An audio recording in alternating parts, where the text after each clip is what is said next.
Yo, what's up, what's up? You rocking with the GOAT of the game, hip-hop gamer, Hot 97. Now look, it's not every day you get a chance to talk to a music producer, a game designer, CEO, Fan Arcade, doing big and major things, founding that business, which is insane. We're going to talk a lot about that today.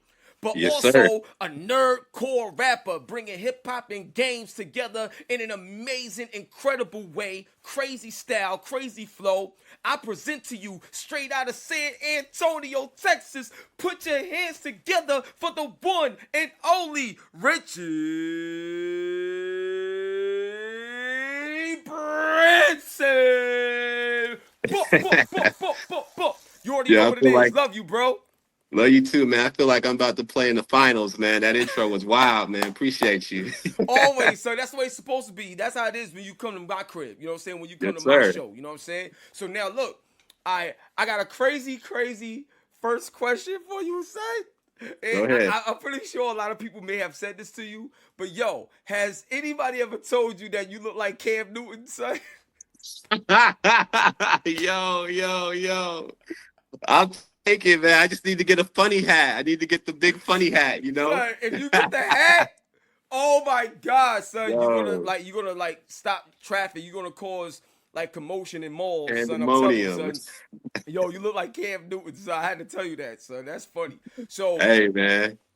but the reason why I did want to bring up that, you know what I'm saying, with the Cam Newton thing is I got a question for you. You know, Uh-huh. one thing about Cam Newton that I think is real relatable to what you do is Cam Newton had to put the team on his back. You know what I'm saying? Real talk. He had to put the Right. team on his back out in Carolina. Yes. You know, and you putting the team on your back in terms of a whole culture, you know what I'm saying, with nerdcore, you know, being a game designer, bringing all these elements together and being great in each vertical. So when it comes to Fan Arcade, man, what is the goal that you're trying to accomplish now? Because you got something else that you just put on your back that you got to carry. So, Fan Arcade for me, it represents something bigger than just making games, right? Yeah, like there's a lot of game studios, et cetera. But, my goal with Fan Arcade is to show that tech, just like how when I was growing up, man, like when I thought, and it's funny, so I told this story before, but when I was growing up, like I wanted to get a chain. Like, we grow up in that culture and like the goal is to get chained up. So I was a music producer, right? And my goal, like my dream was to get signed by Rockefeller Records and get that rock chain. It was so iconic to me. And even though never signed with Rock Nation, right? But still just the idea that that was possible for me, it led me to find success in music because I just had this dream and I had something tangible that I could attach that dream to. So, I never thought that game design or tech or any of that was accessible to me as a young black man growing up. Like I said, when I was looking into the landscape of people who made it out where I'm from, it was either rap or ball. You know what I mean? So what I want people to see is that one, tech is a viable option and the barrier to entry is not as high as people think. You know what I mean? Like I did not graduate from any school in anything related to anything that has to do with tech. I didn't graduate at all. I'm a two-time dropout. So Wow. I want to show people that you could have this to aspire to too, and you can get a chain and you could do all of the things and have all of the things that indicate success, and you could live a lifestyle that you feel is satisfactory, and you don't have to go through it the same way that other people go through it. So I'm looking at Fan Arcade to be that thing. I want the young kids growing up, in places where we came from to be able to say, okay, he popping it. Oh, and how did he makes video games? Oh, he didn't have to go to MIT and spend $100,000 on tuition to be able to do that. Oh, I could do Mm. that too. And so for me, it's that idea that this could be a beacon, a way out for people and to show it like this is what you can do to find yourself in a situation where you're building wealth. And right now, like I said, when I was growing up, I didn't think this was an option. There was no Fan Arcade for me to look at and be like, I could do that too. And so if nothing else, I want Fan Arcade to be that. Like I want it to be Wow. something that people can see themselves in and want to achieve something similar.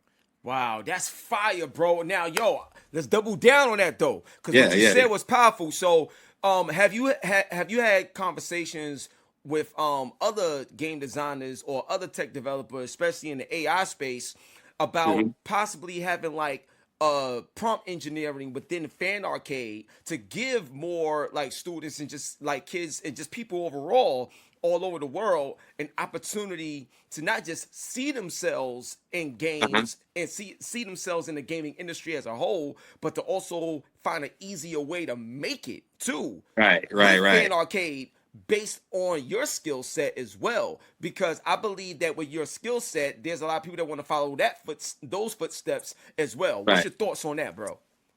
So, the way I look at AI, I think it's great in terms of being able to speed up a lot of like the iterative process when it comes to like creating games.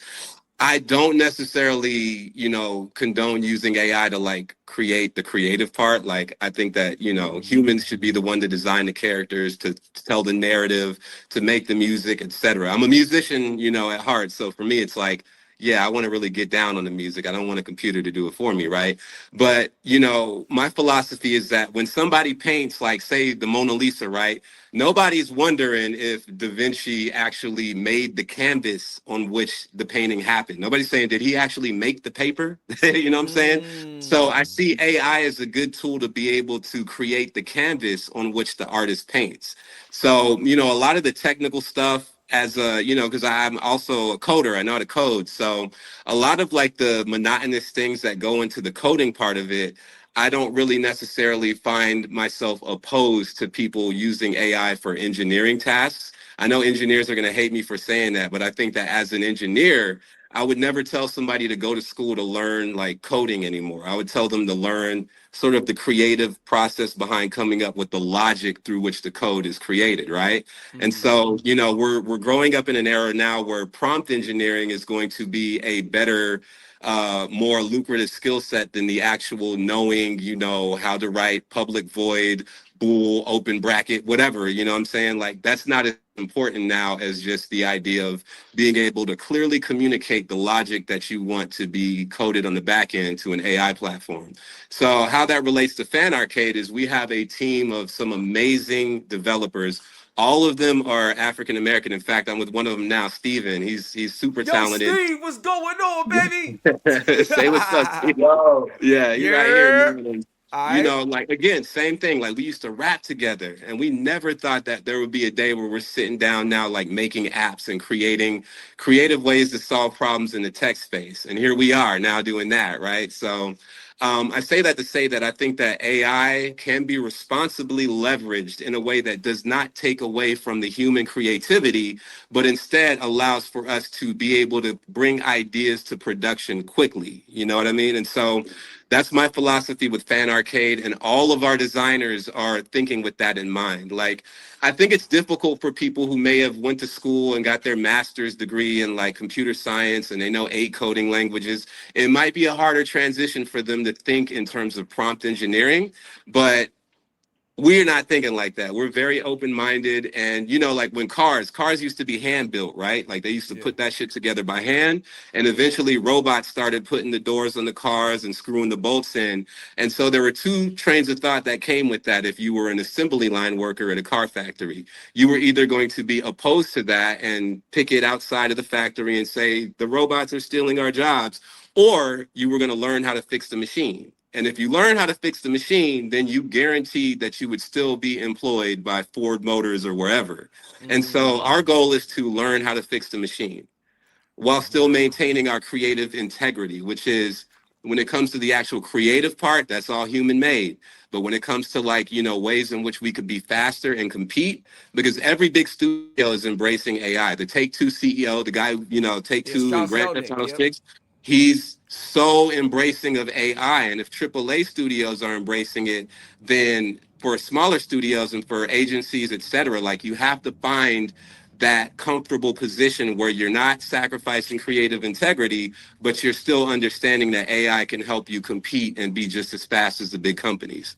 Yo, bro, let me tell you something right now, son. The way you Mhm. just broke all of that down was its own course. You Oh man. literally just went to AI church or something like that. Like Wow. the way you broke that down, son. I love it. We gonna blow this up. We gonna clip that. That was huge. So now what I want to ask you is the core of Fan Mhm. Arcade. One thing that I love about it, even from a business model standpoint, Uh-huh. is the problem that you're trying to solve. From what I Right. also hear too, in terms of like artists trying to find new ways to be available and be seen Right. and find new ways to be creative, with their talent, marrying that with technology as well. What's Right. been like the common denominator, so to speak, with a lot of artists and people that you have conversations with in terms of their struggles to grow Right. and find new mediums and on how they want to reach people, and how has Fan Arcade been an answer, to that issue? It's a great question. So there's an engagement gap that has been widening over the years when it comes to audiences and brands and artists, right?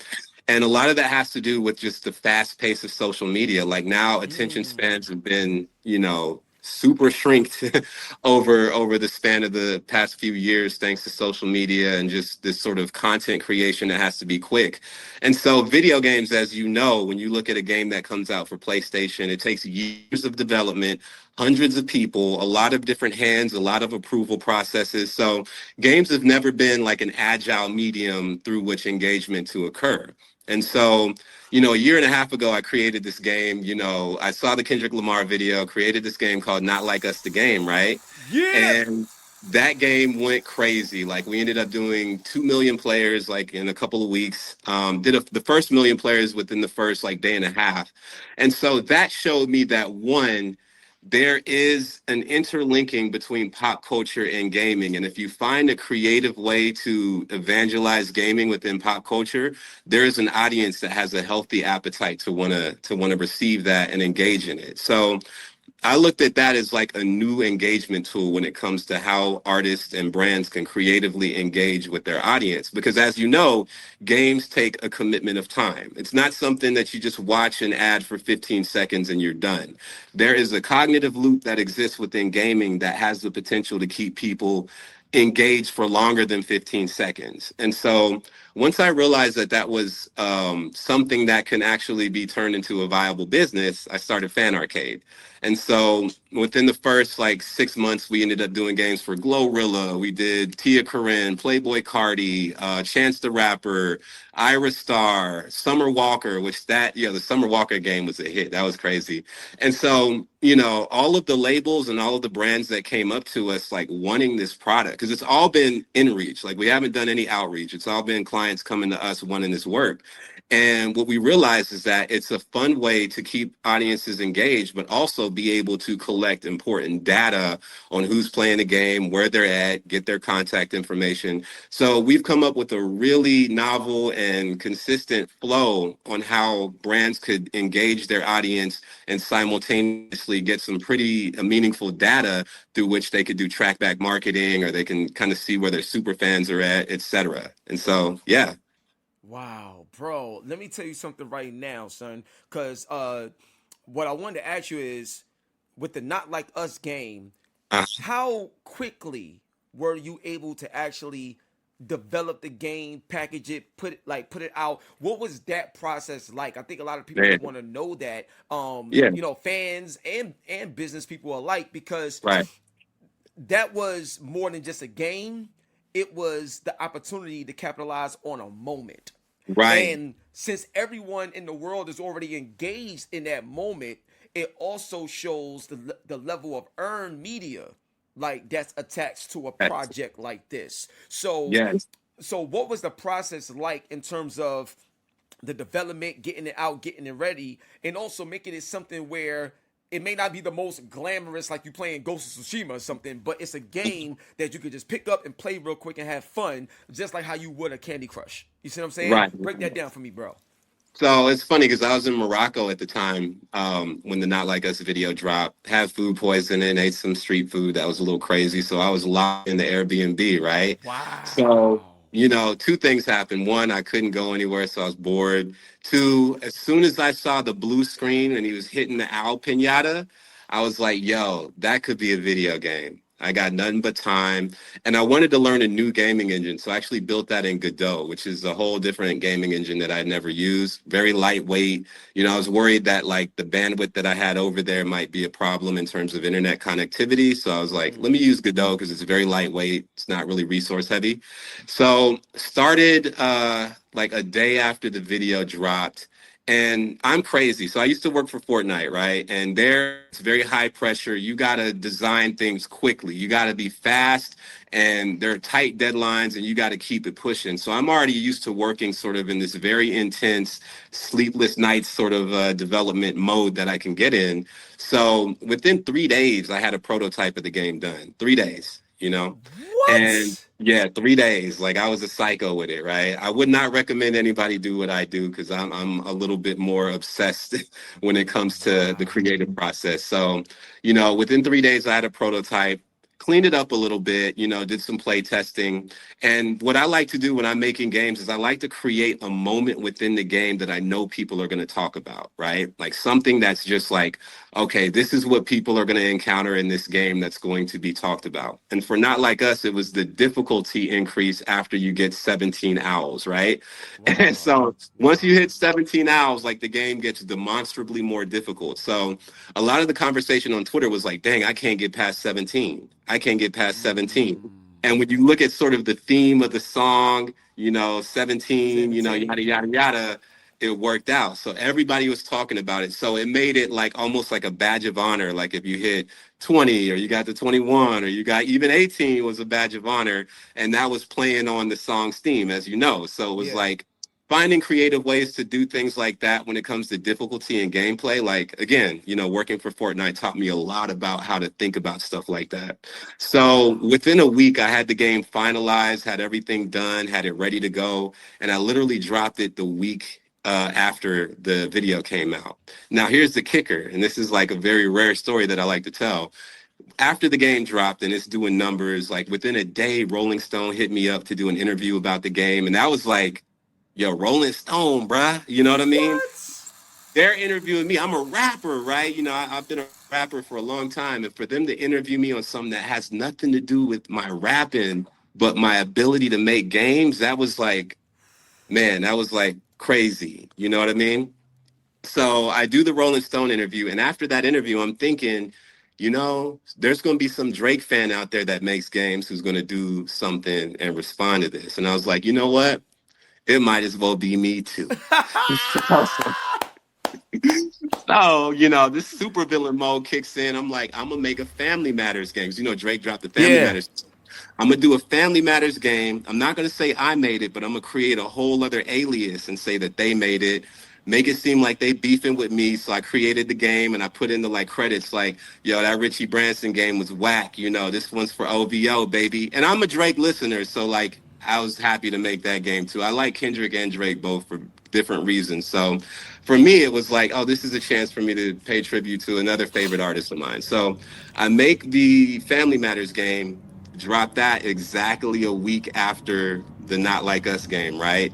Within a day, it's on Billboard, it's on Complex, and the narrative is Drake fans fire back. We have the world's first video game rap beef. Nobody knew that it was me that did both of those games. Wow. But if you play the Family Matters game and you type in Shift MB, like if you're on the laptop and you type in Shift MB, then a little box will show up that said "Design with Love" by Richie Branson 2. Let's get it. Wow. Yeah. See, this is what I love, son. I'm big on stories. So, like, that Right. right there, yo, bro, the genius, the level Yeah. of genius that you came with, it's one of those joints that should be studied. That's how great you Man. are, bro. That's how great you are, bro. You my That's brother. I love, know bro. you for God knows how long. You already know what it is. But Yeah.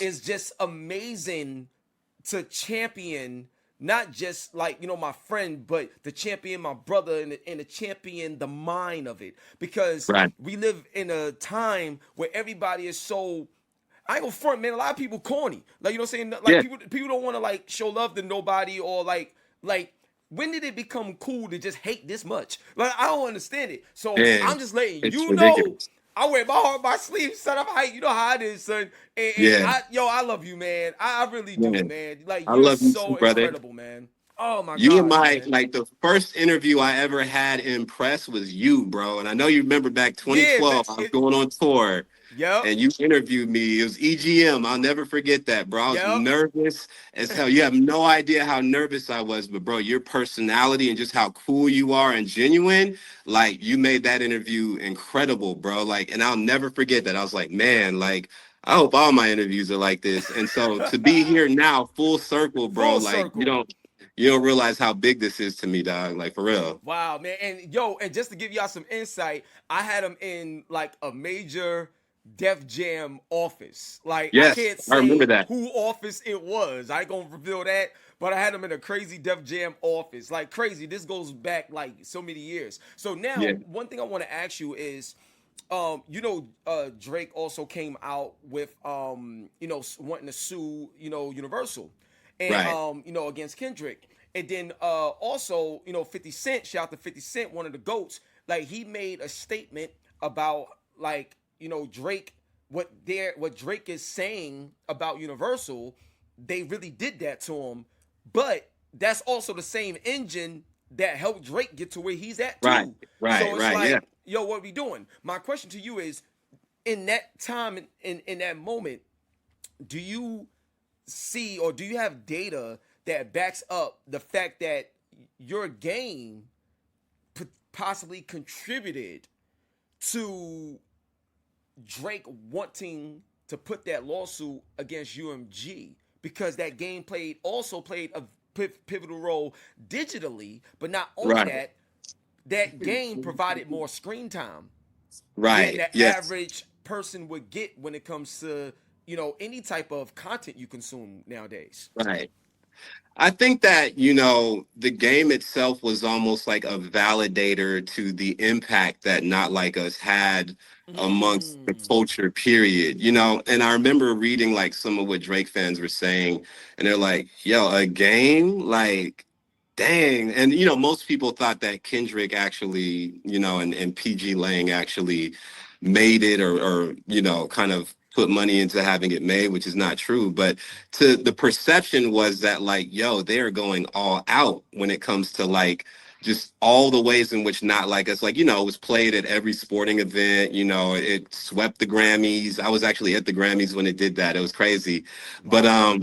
seeing that the impact was so crazy. But if you look at Wikipedia for Not Like Us, the song, you'll see them mention like the pop culture impact. And they talk about the Not Like Us game in there. Like this thing even had a game made. So I don't know. And, it had millions of players. So I don't know if I would say it directly contributed, but it definitely sort of it helped to like establish the fact that this song was pervasive throughout every facet of pop culture. Every brand, everything was finding a way to co-opt this song. You would see, team social medias like the Bulls just won, and then they'd have some Wow. caption that said they not like us. You know what I Right. mean? So I would say that, it played a part in just the overall sentiment in pop culture.